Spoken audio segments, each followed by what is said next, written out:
In this video, I'll show you how to set up the Dirt Devil spot cleaner, and I'll also do a few basic tests to show you how it works. If you're looking to buy one of these or cleaning solution for one of these, I'll leave links right below the video, so feel free to check that out. And if you'd like to see a longer, more detailed review of the device and how it performs, let me know in the comments below, and I'll be sure to consider that. So I've got everything out of the box. Let me walk you through what was inside. You have the quick start guide or manual, and you get two different stain removal tools or attachments. The one on the left is the pet stain tool, and the clear one on the right is the general stain removal tool. A trial size bottle of the concentrate cleaning solution. Now you're probably going to need much more than this trial size, and if you're looking to buy this concentrate, I'll leave links right below the video, so feel free to check that out. And last but not least, you have the machine itself, and we have a few minor setup steps to complete, and I'll walk you through that. And to do that, I'm going to remove the solution tank first. I'm going to pull it out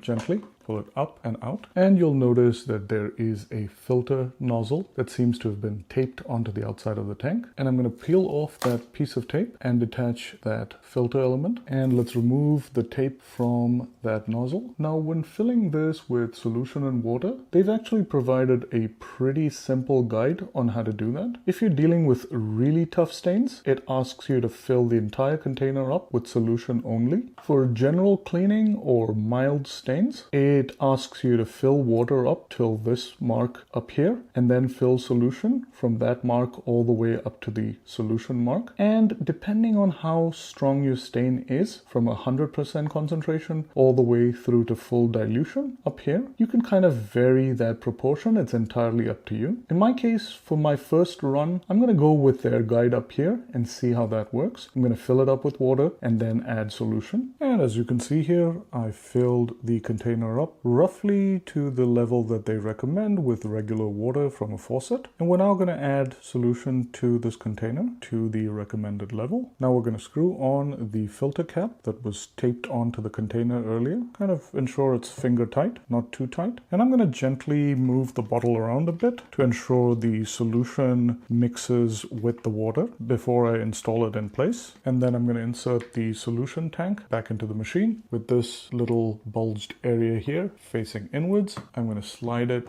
from up here and then down till it locks into place. Now I'm going to unwind the hose from its holder up here, and this gives you access to where the tools connect to. Now in my case, I'm going to use the general cleaning attachment, and to install that, I'm going to slide it in till it locks into place on this little tab up here. Let's unwind the power cord. I'm going to turn these up to get the cord out of there, and I'm going to remove this wire tie. And pretty much at this point, your machine is ready to use. And I'm going to show you how to use it. We'll do a really quick test to show you how it works. If you'd like more detailed tutorials on cleaning or a full review, please leave me a comment below. And as I mentioned, if you're looking to buy this machine or the cleaning solution for this machine, I'll leave links right below the video, so feel free to check those out. So let's plug the machine in to a power outlet. So there's a bit of a stain here on my carpet that I'd like to tackle today. This is the spray trigger, and that's on the bottom of that hose, and that's what sprays the solution first onto the stain. And the first step in the process is to power the machine on.